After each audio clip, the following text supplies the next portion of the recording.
Bismillahirrahmanirrahim. Assalamualaikum warahmatullahi wabarakatuh. Perkenalkan, saya Saidah Hafidah, mahasiswi Universitas Islam Negeri Kiai Haji Ahmad Siddiq Jember, kelas BSA 1 dengan NIM 221104030001.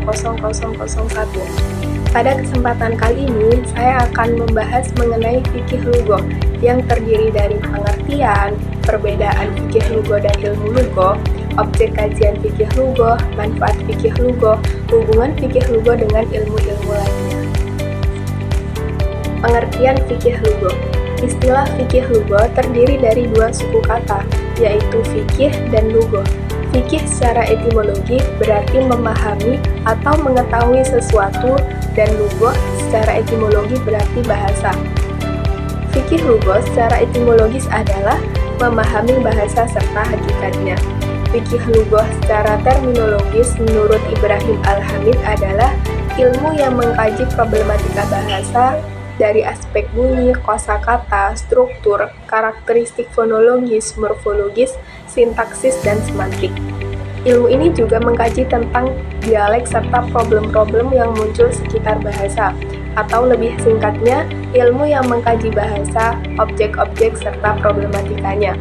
Fikih lugha menurut Ramdan Abdul Tawab adalah ilmu yang berusaha mengungkap rahasia-rahasia bahasa, memahami kaidah-kaidah yang berlaku, mengetahui perkembangannya, mengkaji berbagai fenomenanya, baik secara diakronis, historis, maupun secara sinkronis, deskriptif.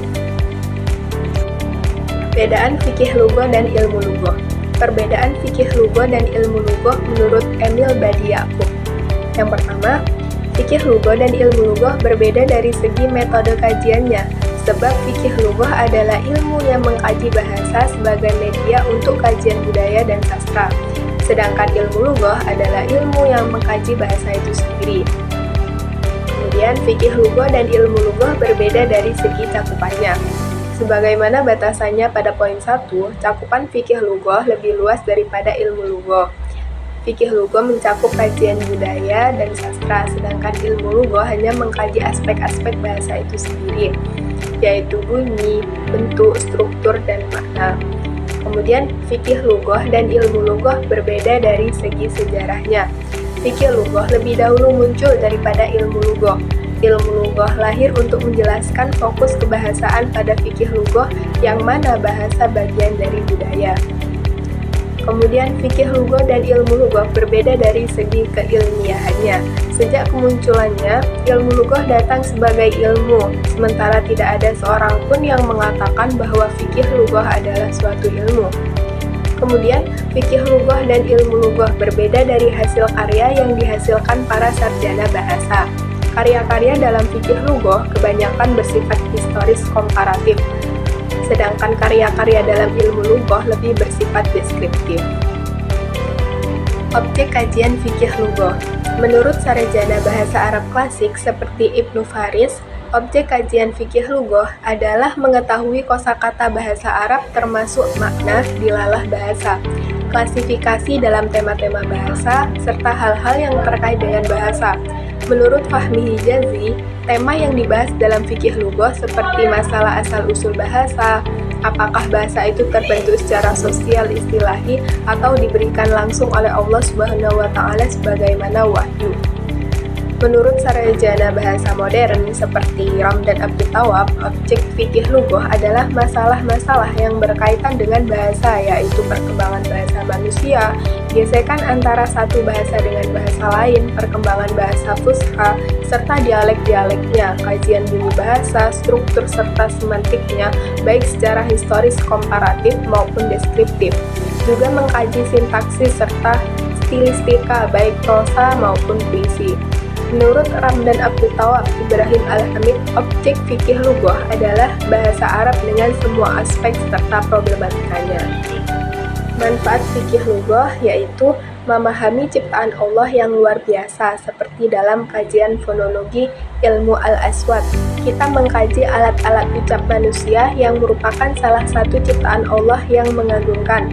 Kemudian, agar dapat mengucapkan bahasa dengan benar. Kemudian, menggali aspek-aspek kebahasaan sehingga terungkap karakteristik dan hakikatnya. kemudian mencari solusi atas problematika yang membelit bahasa Arab, seperti bahasa Arab itu sulit dan statis sehingga sebagai solusinya harus meninggalkan i'rab, memakai nasahah alamiah dan sebagainya. Kemudian melanjutkan karya para ulama bahasa yang telah bekerja keras dalam kajian bahasa, terutama untuk kajian Al-Quran. Kemudian membantu ilmu lain seperti ilmu tauhid, syariat, tafsir, hadis, dan sebagainya yang notabene semua sumbernya menggunakan sumber-sumber berbahasa Arab. Hubungan fikih lugah dengan ilmu-ilmu lain. Hubungan fikih lugah dengan ilmu-ilmu lainnya menurut Ibrahim Al-Hamid yang pertama, fikih lugah dan ilmu-ilmu syariat seperti ilmu hadis, tafsir, Al-Quran, akidah, fikih, dan lainnya bertemu dalam menjelaskan aspek makna kata dilalah, wawasan tentang kata-kata asing murid, istilah-istilah yang digunakan masyarakat, dan sebagainya. Kemudian, fikih lugah dan ilmu kedokteran. Peran fikih lugah dalam ilmu kedokteran adalah mengkaji istilah-istilah kedokteran seperti meringkas istilah-istilah yang panjang dengan cara nahd atau ta'rif. Kemudian, fikih lugah dan psikologi atau ilmu jiwa. Bahasa merupakan bagian dari perilaku manusia. Kemudian, fikih lugah dengan sejarah dan biografi. Kedua ilmu ini sangat membantu para pengkaji bahasa, seperti menjelaskan penyebaran bahasa, kematian atau menghilang bahasa, timbulnya dialek-dialek atau lahja, serta masuknya kata-kata baru pada suatu bahasa. Saya akan melanjutkan pembahasan mengenai perkembangan bahasa Arab secara historis, di mana nanti kita akan melihat asal-usul bahasa Arab menurut sarjana Barat, menurut sarjana Arab, menurut riwayatan, dan bagaimana data historis bahasa Arab. Asal-usul bahasa menurut sarjana Barat. Yang pertama, teori tekanan sosial. Jadi, pada saat mereka ingin menyatakan sesuatu atau ingin menunjukkan sesuatu pada orang lain primitif pada saat itu, maka muncullah keinginan mereka untuk mengeluarkan bunyi-bunyi tertentu, sehingga menghasilkan bunyi-bunyi tertentu. Maka itulah yang dianggap asal mula dari bahasa manusia itu karena adanya tekanan dalam hidup bersosial. Kemudian, teori onomatopetik atau ekoik atau teori bau-bau.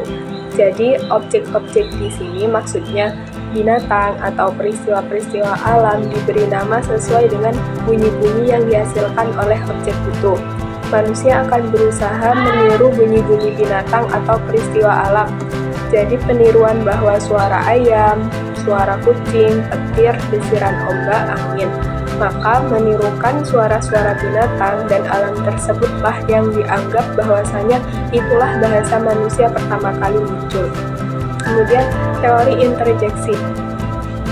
Jadi teori Poh-Poh atau Max Muller ini menyatakan bahwasanya bahasa itu muncul karena adanya ekspresi emosi. Jadi pada saat itu ketika ada perasaan jengkel, jijik, maka yang diekspresikan dengan mengeluarkan dari udara dan mulut, sehingga terdengarlah suara puh dari rongga mulut dan his keluar dari rongga hidung. Sehingga yang terdengar suara puh-hisnya inilah yang dinamakan teori puh-puh oleh Max Muller. Jadi dari sanalah dari ungkapan ekspresi emosi. Kemudian teori nativisti atau tipe fonetik. Jadi munculnya bahasa itu secara alami, kemampuan insting yang sangat istimewa dan tidak dimiliki oleh makhluk lainnya, yaitu insting untuk mengeluarkan ekspresi ujaran ketika melihat sesuatu melalui indranya. Misalnya, sewaktu manusia primitif dulu ketika melihat serigala, secara instingnya, secara alamiahnya muncul aja kata wol, maka bunyi yang muncul itulah yang dinamakan binatang tersebut. Jadi secara alamiah. Kemudian teori Yulihu. Jadi ketika ada aktivitas sosial yang memang menuntun aktivitas gerak, misalnya seperti mengangkat barang, maka keluarlah bunyi ketika gerakan itu muncul. Jadi dengan aktivitas sosial itu, maka yang mana aktivitas itu menuntut adanya gerakan sehingga memunculkan bunyi. Dan bunyi itu yang dianggap sebagai bahasa pertama. Kemudian yang terakhir teori sing-song. Jadi kalau dulu kan masyarakat primitif itu mereka kan biasanya ada mengadakan ritual yang menggunakan nyanyian-nyanyian, dan nyanyian-nyanyian itulah yang dianggap sebagai bahasa pertama muncul. Asal-usul bahasa menurut sarjana Arab. Yang pertama, teori al-Tauqif wa Ilham. Jadi menurut teori Tauqif wa Ilham, yang menciptakan bahasa itu manusia, yaitu berupa wahyu dari Allah. Jadi manusia tidak ada kemampuan apapun. Utama yang memegang teori ini adalah Ibnu Faris, yang mana Ibnu Faris menyatakan bahwa bahasa Arab itu pada mulanya tauqifi, sebagaimana surat Al-Baqarah ayat 31. Yang Allah lah yang telah mengajarkan Nabi Adam nama-nama, jadi bahasa itu ialah ciptaan dari Allah, yang mana di sini telah dibuktikan pada surat Al-Baqarah ayat 31, Allah yang telah mengajarkan Nabi Adam. Kemudian teori yang kedua, teori al-tawadu wa al-istilah. Jadi nadhariyatul tawadu wa istilah ini memang terjadi karena kesepakatan manusia. Kemudian setelah itu mereka baru bisa mengungkapkan ini itu dengan kosakata yang disepakati oleh mereka. Jadi bahasa itu menurut pendapat ini adalah diciptakan oleh manusia. Kemudian teori jam'u baina al-tauqifi wa al-istilah. Teori ini menggabungkan kedua teori tersebut. Ulama yang memegang teori ini adalah Ibnu Jinni, Abu Ali Al-Farasi, Abu Hasan Al-Rumani. Kemudian teori al-taqlid wal muhakkat. Teori ini memandang asal mula bahasa adalah peniruan atau muhakkat terhadap bunyi-bunyi atau suara-suara alamiah, seperti suara hewan, bunyi pepohonan, suara halilintar, dan sebagainya. Di antara ulama yang mendukung teori ini adalah Ibnu Jinni. Menurut periwayatan, Muhammad bin Salam al-Jumahi dalam karyanya Tabagot al-Syu'ara menulis sebagai berikut. Yunus bin Hubayb berkata, orang yang pertama berbicara dalam bahasa Arab adalah Ismail bin Ibrahim alaihissalam. Pada riwayat lain melalui Misbah bin Abdul Malik dari Muhammad bin Ali. Muhammad bin Ali berkata, orang yang pertama berbicara dengan bahasa Arab kemudian melupakan bahasa ayahnya itu adalah Ismail alaihissalam. Muhammad bin Salam menganggap riwayat yang kedua ini marfu. Kemudian Imam Al-Hakim telah meriwayatkan dalam kitabnya Al-Mustadrak sebagai berikut. Sesungguhnya Rasulullah SAW lalu beliau berkata, Qur'anan Arabiyya liqaumin ya'lamun. Setelah membaca ayat bahasa Arab ini telah diberikan pada Ismail lewat ilham. Kemudian Muhammad bin Salam berkata, Yunus telah memberitahukanku dari Amr bin Al-A'la. Amr berkata, semua orang Arab adalah keturunan Ismail kecuali Bani Himyar dan sebagian Bani Jurhum. Diriwayatkan bahwa Ismail sangat dekat dengan kedua kabilah tersebut. Sementara bahasa Arab yang dimaksud oleh Muhammad bin Ali adalah bahasa Al-Quran yang mana menjadi bahasa masyarakat Arab pada masa Nabi SAW. Sedangkan bahasa Arab Ismail adalah bahasa Arab berbeda dengan bahasa Arab pada masa Nabi SAW. Kemudian Al-Hafidh Imamuddin Ibnu Katsir berkata, semua orang Arab bernasab pada Ismail bin Ibrahim alaihissalam. Bangsa Arab Al-Aribah yaitu kaum Ad, Samud, Jadis, Umin, Jurhum Al-Amalik, serta umat-umat lainnya. Tidak ada yang mengetahui mereka kecuali Allah. Mereka hidup pada zaman Nabi Ibrahim dan zaman-zaman sebelumnya. Adapun Arab Al-Musta'aribah adalah orang-orang Arab Hijaz yang merupakan keturunan Ismail. Sementara orang Arab Yaman dan Himyar sebagaimana diriwayatkan oleh Ibnu Makula, nenek moyang mereka berasal dari kota yang bernama Muhazzam. Kemudian Al-Shirazi berkata, ada suatu riwayat dari Muhammad bin Ali bin Al-Husain yang ia terima dari nenek moyangnya. Riwayat tersebut adalah sebagai berikut. Orang yang pertama belajar berbicara dengan bahasa Arab yang baku adalah Ismail alaihissalam. Ketika itu ia berusia 14 tahun.